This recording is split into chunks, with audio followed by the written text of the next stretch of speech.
ओम अग्निम इंधानो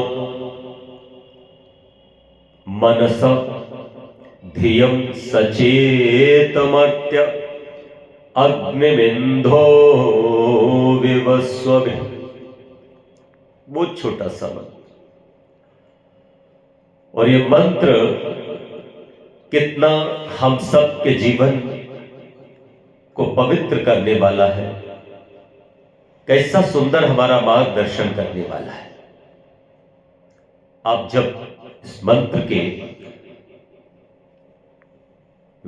जो परमेश्वर का उपदेश है, आदेश है, संदेश है, दुग्ध रूप, उसका पान करेंगे तो आपको ज्ञात होगा। मंत्र में एक विषय उठाया गया कि ओ मेरे मानस पुत्र पुत्रियों, ओ मनुष्य, तुम कभी तो विचार करो कि तुमको ये जो मनुष्य देह मिला है, ये क्यों मिला है? ये है क्या?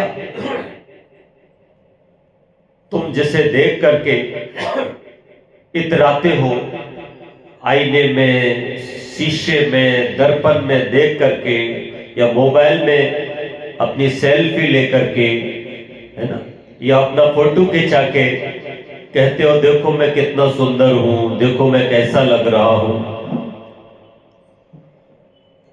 कभी बाल देखते हो, कभी कान, माथा, नाक, गाल देखते हो, कभी होंठ देखते हो, कभी अपने शरीर को देखते हो, और फिर कॉन्फिडेंस से कह देते हो ये मैं हूं। पर क्या सच में तुम हो? अगर तुम हो तो तुम बदल क्यों रहे हो? क्योंकि जब तुम मां के गर्भ से आए थे तब तुम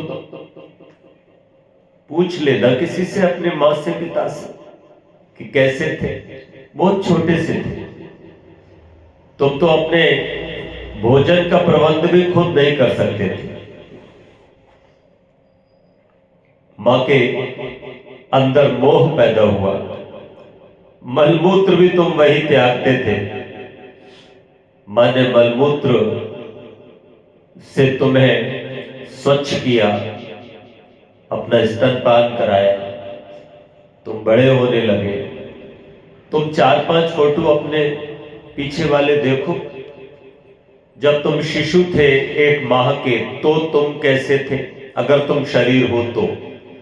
फिर 5 वर्ष का फोटो निकालो, फिर 18 वर्ष, 20 वर्ष का फोटो निकालो, फिर अब 40 वर्ष का वाला फोटो मिल जाए तो वो भी निकालो, और 60 के अगर हो गए हो तो 60 वाला फोटो तो तुम्हारे सामने। परिवर्तन दिख रहा है? अगर तुम हो तो तुम बदल रहे हो। तुम हर क्षण बूढ़े हो रहे हो, पुराने हो रहे हो, जर्जर हो रहे हो। तुमने कभी विचार किया?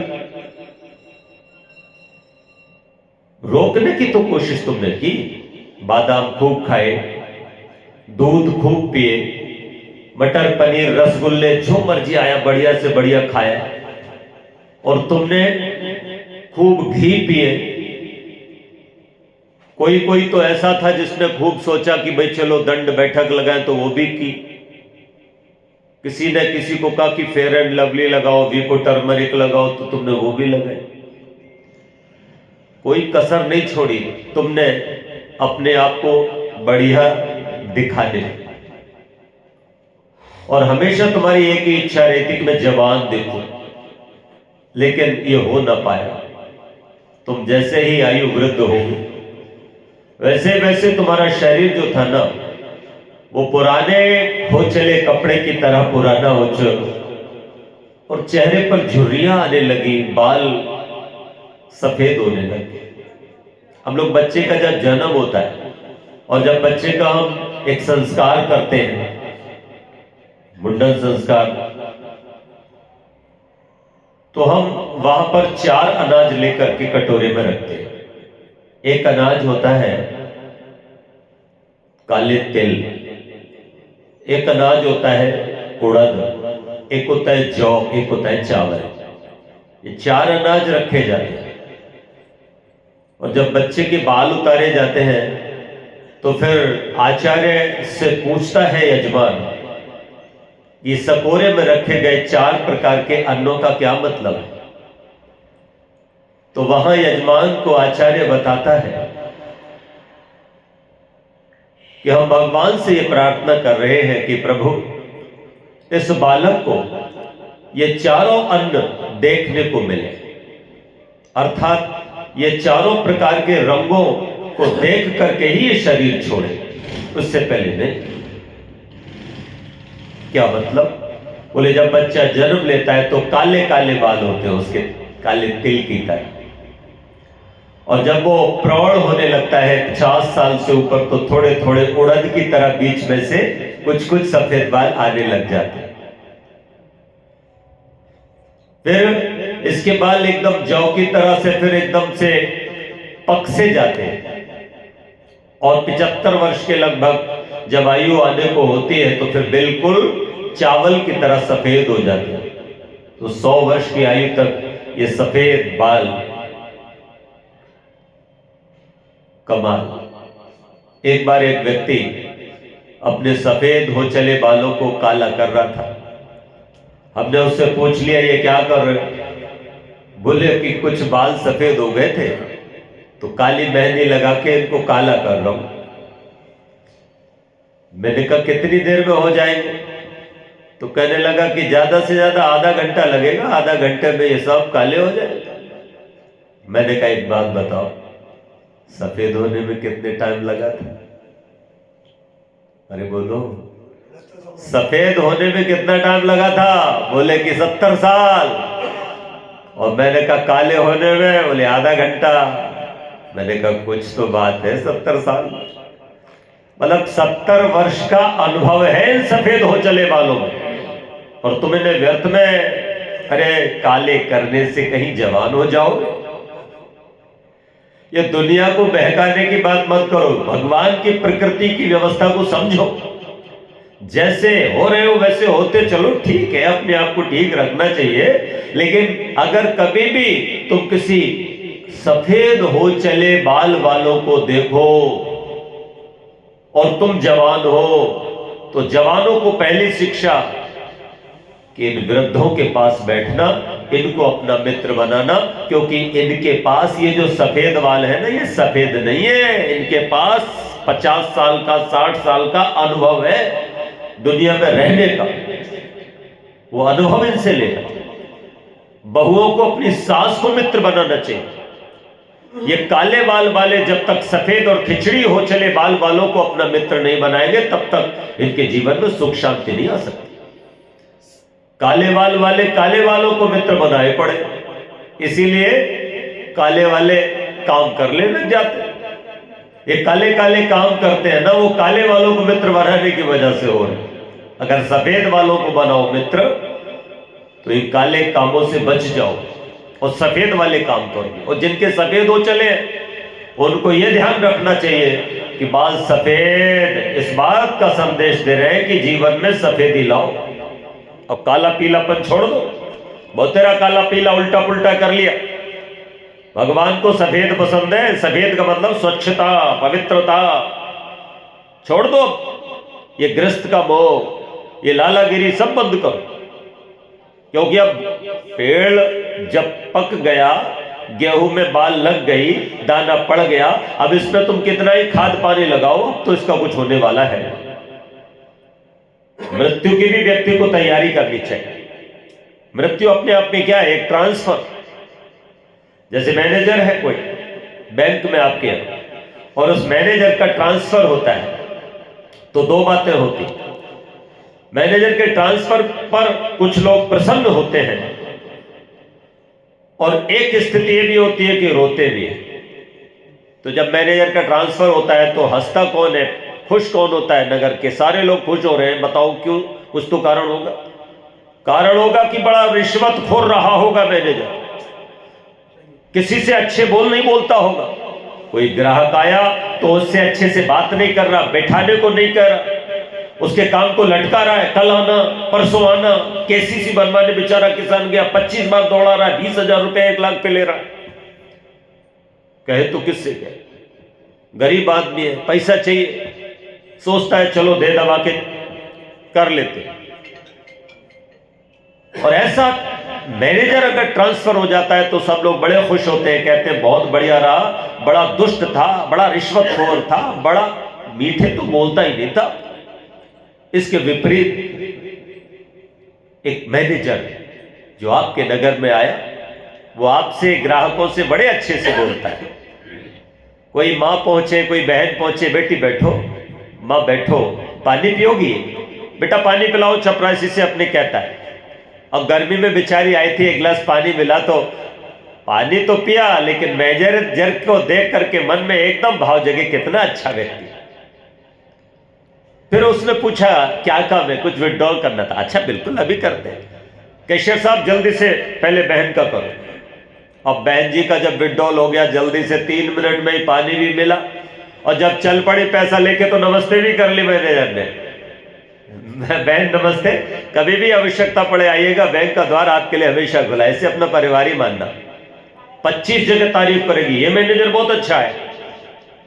किसी वृद्ध को देखा, अरे पहले बाबा आए हैं, देखो ये वृद्ध है, इनका पहले काम करो। किसी ने कहा मुझे कैशियर बने, बिल्कुल बनेगी, बस ये डॉक्यूमेंट्स ले आइएगा। बोले साहब कुछ लेना, अरे लेने देने की बात मत करना, बस आशीर्वाद दो।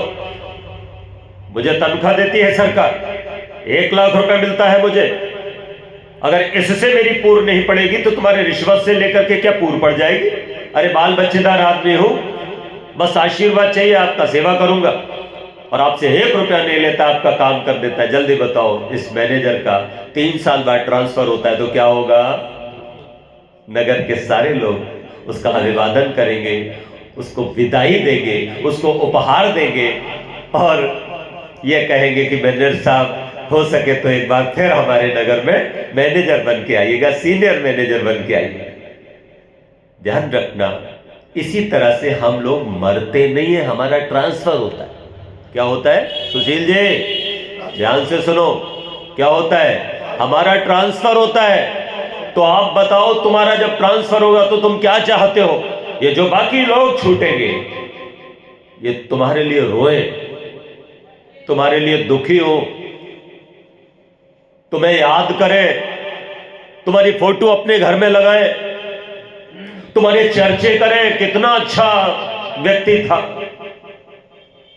चला गया, तुम्हारी याद में एक दिन रोटी तक ना खाए। समझ लेना, अगर ऐसा हुआ है तो तुमने बैंक के मैनेजर की तरह बहुत शानदार अपना कार्यकाल निभाया, और तुम्हारा निश्चित रूप से ट्रांसफर तो हुआ होगा, लेकिन ट्रांसफर में भी प्रमोशन होगा, डिमोशन नहीं होगा। मेरी गारंटी। क्या होगा बोलो? आपका प्रमोशन होगा, अर्थात आप सीनियर मैनेजर बनोगे। कैशियर हो तो मैनेजर बनोगे, मतलब जो हो वहां से ऊंची स्थिति में जाओगे। और अगर गड़बड़ घोटाला किया, बस खेचम खांच करते रहे, ला ला बस खेचम खांच, इससे कड़वे बोले, उससे कड़वे बोले, ना पत्नी से ठीक बोले, ना बच्चों से ठीक बोले, ना भाई से, सबसे तकरार करके रखा, छोटी छोटी चीजों पर लड़ते रहे, इतनी सी खेत की मेड़, बस इस पर ही जो है मुकदमा डाल दिया, लठ मार दिया, सारा जीवन लड़ाई झगड़े क्लेश ईर्ष्या द्वेष में निकाल दिया। मरोगे नहीं क्या? ट्रांसफर नहीं होगा क्या? अब जब ट्रांसफर होगा तो फिर जाओगे कहां? अफसर है हमारा, वो चेयरमैन बैठा हुआ, वो देख रहा है अध्यक्ष। कौन है अध्यक्ष? परमात्मा। वो अध्यक्ष परमात्मा, वो चेयरमैन हमारे सारे कारनामे जानता है। वो हमारा पर प्रमोशन करने वाला नहीं है। वो ट्रांसफर तो करेगा, लेकिन हो सकता है कि हमें ऐसी पोस्ट दे कि जहां हमारी नानी याद आ जाए। ठीक है ना? ऐसी ऐसी जगह पर लोगों का अफसरों से पूछना, ट्रांसफर हो जाता है कि ग्राहक ऐसी तैसी करके रखते, मुश्किल हो जाती है जिंदगी। आपको मां बाप मिलते हैं ना, वो भी गंदे मिलते हैं, जिनका आचरण गंदा होता है, अधार्मिक माता पिता मिलते हैं। आपको परिवार मिलता है, भाई भी मिलता है, बहन मिलती है, तो वो भी पूरी सूर्पनखा की तरह मिलती है। ध्यान रखना, ये यूं ही नहीं मिल जाते हमको। माता हो, पिता हो, पत्नी हो, भाई हो, बेटा हो, ये सब हमारे कर्मों के फल स्वरूप हमको पूरा एक सिस्टम मिलता है। कहीं भी अगर दिमाग में नहीं आया हो तो आज फीड कर लेना। फिर तुमने जो गड़बड़ किया, गालियां वालियां बकते रहे, अपमानित किया तुमने लोगों को, जब तुम्हारा ट्रांसफर होता है तो अगले बार जो पोस्टिंग मिलती है तो पत्नी ग्राहक रूप तुमको गालियां देने वाली होती, तुम्हारा मान नहीं करती, व्यभिचारिणी भी हो सकती है वो। ध्यान रखना, तुम तड़प के रह जाते हो, कुछ नहीं कर पाते, तुम उसके गुलाम बन करके भी रह जाते हो, क्योंकि तुम अभी भी बहुत कुछ ठीक नहीं कर रहे होते हो, क्योंकि तुम्हारे पीछे से वो संस्कार चले आते कुछ गलत करने के। लेकिन जो पुण्य रह गए थे तुम्हारे लगभग 60%, इस वजह से मनुष्य का जन्म मिल गया, थोड़ा थोड़ा अच्छा परिवार मिल गया। लेकिन तुम्हें इस जन्म में जो करना था, क्या वो तुमने किया? अपना सुधार। अरे अपने व्यवहार को थोड़ा सा, ट्रांसफर होता है, डिमोशन होता है हमारा, तो फिर निश्चित रूप से हम कभी ये सोचते हैं यार हमारे को पनिशमेंट मिला है, अब हम सुधार करेंगे अपना। किया क्या? कोई सुधार नहीं।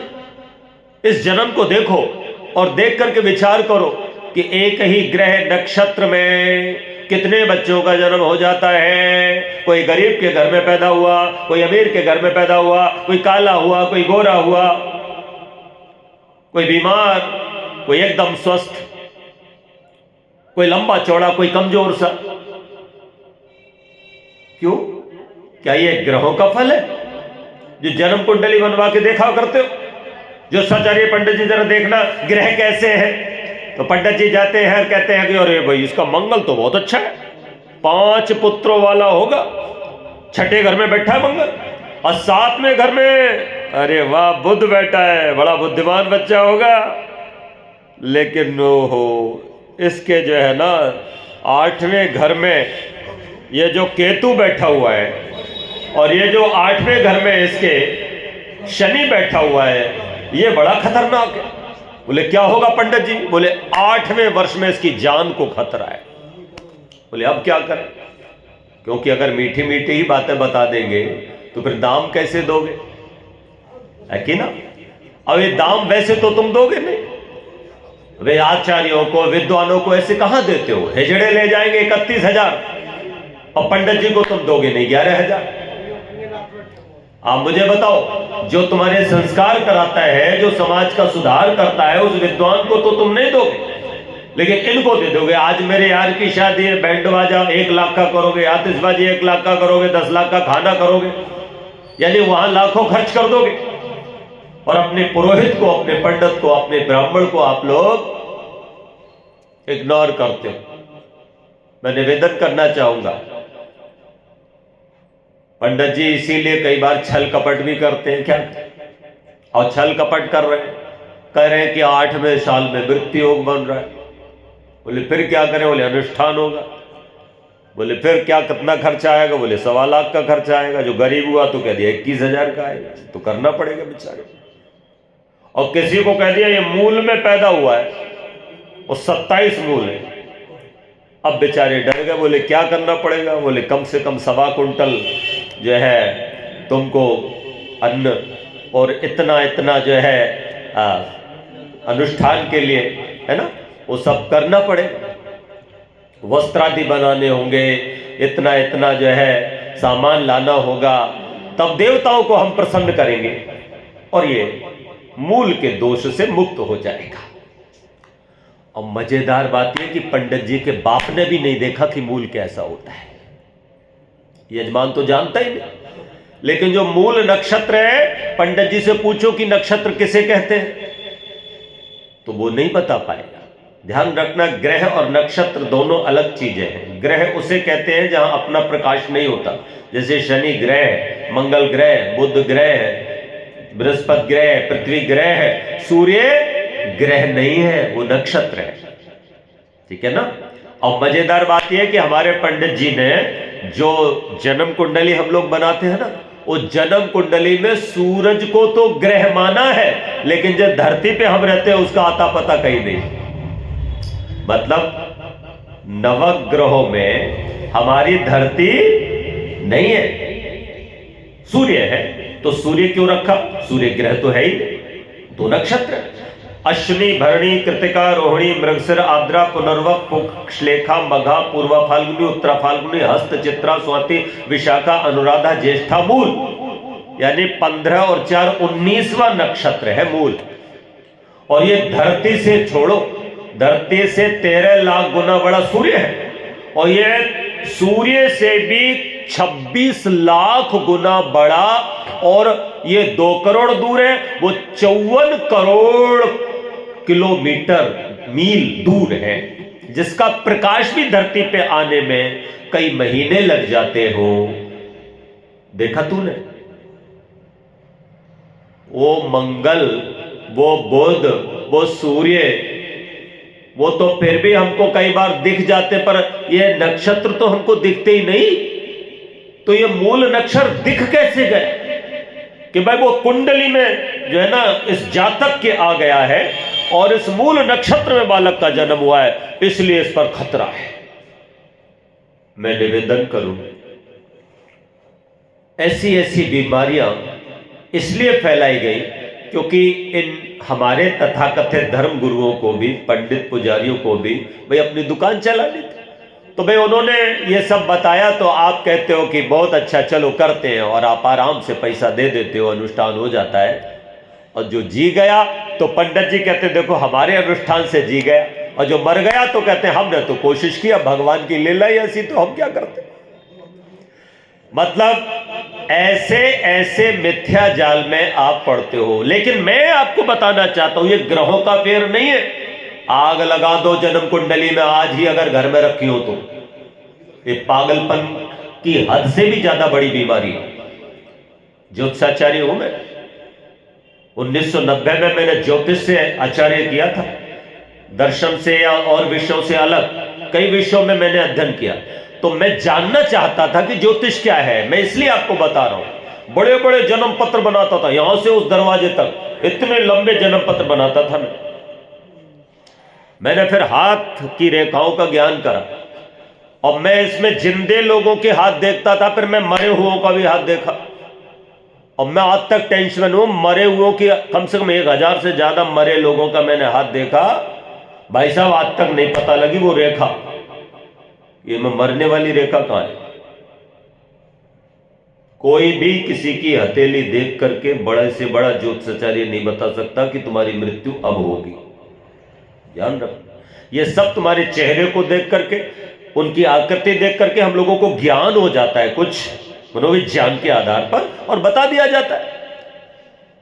अगर किसी इस हथेली की रेखाओं को देखने वाला कोई विशेषज्ञ आपको ऐसा धरती पर मिले, तो आप एक काम करना, 3 जिंदे और 2 मरों की फोटो हथेली की खींच के उसको भेज देना, और फिर पूछना इनमें से कौन मर गया कौन जिंदा है, बता दे।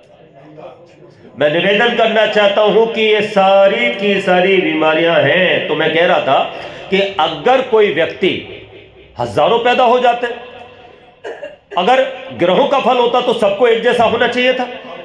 अरे बोलो, जब चंद्रमा उसकी भी भाई 8वीं गति में है, मतलब 1000 बच्चों के 1000 के भी शनि 8वें ग्रह में है, क्यों जी, तो सबको ही वो बीमारी होनी चाहिए थी। अरे बोलो, सबको ही काला होना चाहिए था, सबको ही गोरा होना चाहिए था, सबको ही धनवान होना चाहिए था, या सबको ही निर्धन होना चाहिए था। लेकिन ऐसा नहीं, कोई राजा के घर में पैदा हो, कोई रंक के घर में पैदा हो, ये क्या है? तब वेद कहता है इसके पीछे केवल केवल केवल तुम्हारा कर्म और वो व्यवहार, वो आचरण है जो तुम पीछे करके आए। जब तुम चंडोस में थे, अब तुम अलीगढ़ में ट्रांसफर होके आ गए, या पहले तुम आगरा में थे, अब तुम चंडोस में आ गए। तो आगरा वाले गड़बड़ घोटाले जो तुमने किए, अब तुम चंडोस में आ गए हो अपने बैंक में ट्रांसफर होकर के। तो मुझे बताओ, वहां जो तुमने घोटाले किए होंगे और वहां कोई मुकदमा लगा, तो क्या तुम छूट जाओगे यहां आके? अरे बताओ, ट्रांसफर होके कोई आ गया चंडोस में, और पीछे से उस पर कोई मुकदमा लग गया, किसी से उसने रिश्वत ली होगी या कोई गड़बड़ किया होगा, उसकी पोल खुल गई। मुझे बताओ, मेरा एक मित्र था मनोज जौहरी, बदायूं में, सर्वयूपी ग्रामीण बैंक का मैनेजर, घोटाला कर दिया 2 लाख का, कोई हो गया होगा कैसे भी, रिटायर रिटायरमेंट उसने लिया था बीआरएस, और रिटायरमेंट के बाद वो अपने घर पे, मुकदमा खुल गया भाई साहब, जेल जाना पड़ा, आपको मैं बता रहा हूं। और उसी चक्कर में उसको बीपी रहने लगा, और कल सवेरे 4:32 पे उसका देहांत हो गया। आपको पता है, आदमी गड़बड़ झाला कर ले तो क्या वो चेयरमैन से बच जाएगा?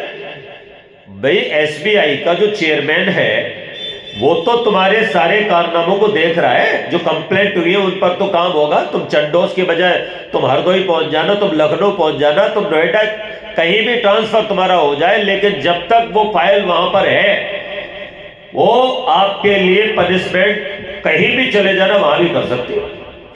इसलिए निवेदन ये किया जा रहा है, मंत्र में बड़ी अच्छी बात है, वो आपको बताऊंगा, लेकिन मैं आपको ये बता रहा था कि मंत्र हमको जो बताने जा रहा है वो क्या बताने जा रहा है। वो ये बताने जा रहा है कि हमारे को जो पत्नी मिलती है, हमारे को जो बेटा मिलता है, वो भी हमारा पाप फलता है या पुण्य फलता है। अगर बेटा आज्ञाकारी है तो हमारा कोई पुण्य फला है, और बेटा हमको गालियां देता है तो हमारा कोई पाप ही फला है। ध्यान रखना, पत्नी हमारी सदाचारिणी है, या फिर बहनों तुम भी समझ लेना, पति तुम्हारा, पत्नी व्रता है तो तुमने भी पिछले जन्म में बहुत पुण्य किया है, और तुमने भी पुण्य किया है अगर तुमको अच्छी पत्नी मिली है तो।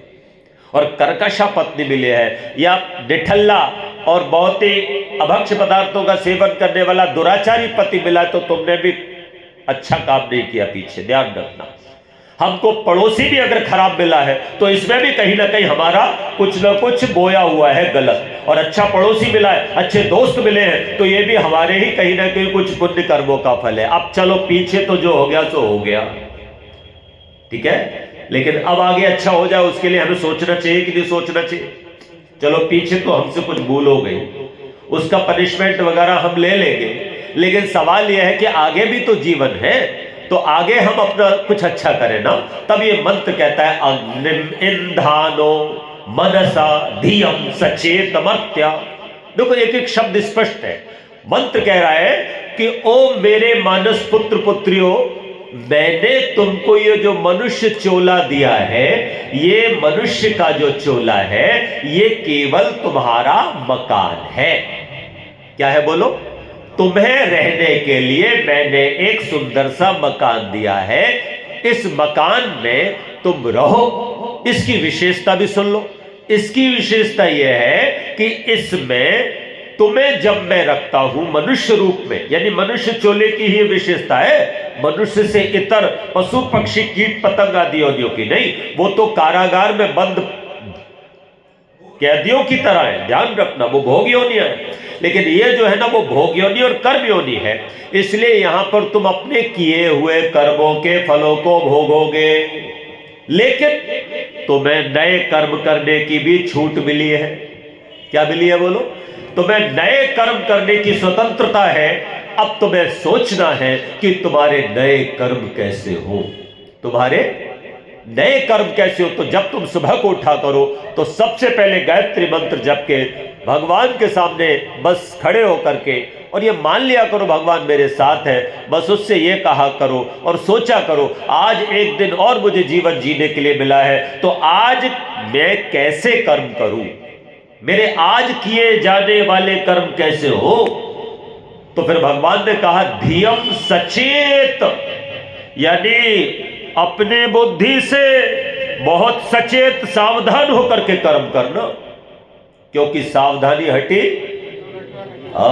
दुर्घटना घटी। दूध क्यों जल गया? क्योंकि दूध छोड़ के अभी आ रही है, बाहर चली गई या कुछ और देखने लगे। ध्यान रखना, एक समय में एक ही काम करना चाहिए, तभी वो सफलता दिलाता है। एक काम के साथ दूसरा काम करने लग जाते हो तो फिर गड़बड़ हो जाती है। इसलिए असफलता ये सिद्ध करते हैं कि सफलता का प्रयास पूरे मन से नहीं किया गया। तो मंत्र कह रहा है तुम सावधान होकर के इस जीवन में, है ना, सावधान होकर के नए कर्म करो। वाणी से कैसे बोलना है, आंखों से कैसे देखना है, कानों से कैसे सुनना है, सारी चीजों का ज्ञान लो और आइडियल बनाओ अपना किसी को। जैसे मर्यादा पुरुषोत्तम भगवान राम जिनकी कथा हम कर रहे हैं, आइडियल बनाओ, महान पुरुषों। कि उनके जैसा जीवन जिए। कितना सावधान होकर के काम किया, बोलो मर्यादा पुरुषोत्तम राम ने। कितना सावधान होकर के काम किए, बोलो अपने योगीराज भगवान श्री कृष्ण ने। कितना सावधान होकर के कर्म किए अपने महर्षि दयानंद ने। ध्यान रखना, जो जितना सावधान होकर के नए कर्म करता है वही निश्चित रूप से जीवन को सफल बनाता है और उसी के जीवन का जो पावन लक्ष्य है वो उसको प्राप्त होता है। हमारे जीवन का परम लक्ष्य परम सुख है। तो हमने पूछा भगवान से इस लक्ष्य की पूर्ति कैसे होगी, तो भगवान ने कहा अग्निबिंधो विवस्वति, ये लक्ष्य उसी को प्राप्त होगा जो उपासना करेगा। सूत्र दे दिया, उपासना।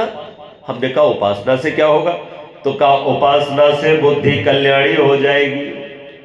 कैसी हो जाएगी बोलो, बुद्धि कल्याणी हो जाएगी। अग्नि के पास बैठे हो, जल्दी बताओ ठंड अपने आप दूर हो रहा है कि नहीं हो रही है? कहना पड़ रहा है क्या? नहीं, अग्नि से कुछ कहना पड़ रहा है कि मेरी ठंड दूर कर दो? नहीं, वो खुद ही हो रहा है। इसी तरह से उपासना करने वाले की बुद्धि कल्याणी होती है। उपासना का मतलब होता है बुद्धिमान के पास बैठो, वेद के पास बैठो, गुरुओं के पास, आचार्यों के पास बैठो। आप जितनी देर से बैठे हो बोलो अच्छा ही तो सुन रहे हो, अरे बोलो। इसीलिए अग्नि कहा गया है आचार्य को, माँ को, पिता को, भगवान को, गुरु को। अग्नि की विशेषता है अग्नि नयति सा अग्नि, जो हमें ऊपर को ले जाए। अग्नि ऊपर जाती है, तो जो अग्नि में तुमने सामग्री घी डाला है, बोलो वो भी ऊपर। तो तुम उपासना करोगे, गुरुओं के पास बैठोगे, विद्वानों के पास बैठोगे, भगवान के पास बैठोगे, तो तुम्हारी बुद्धि कल्याणी होगी। और बुद्धि कल्याणी होगी तो क्या होगा? बुद्धि कल्याणी होगी तो मिथ्या ज्ञान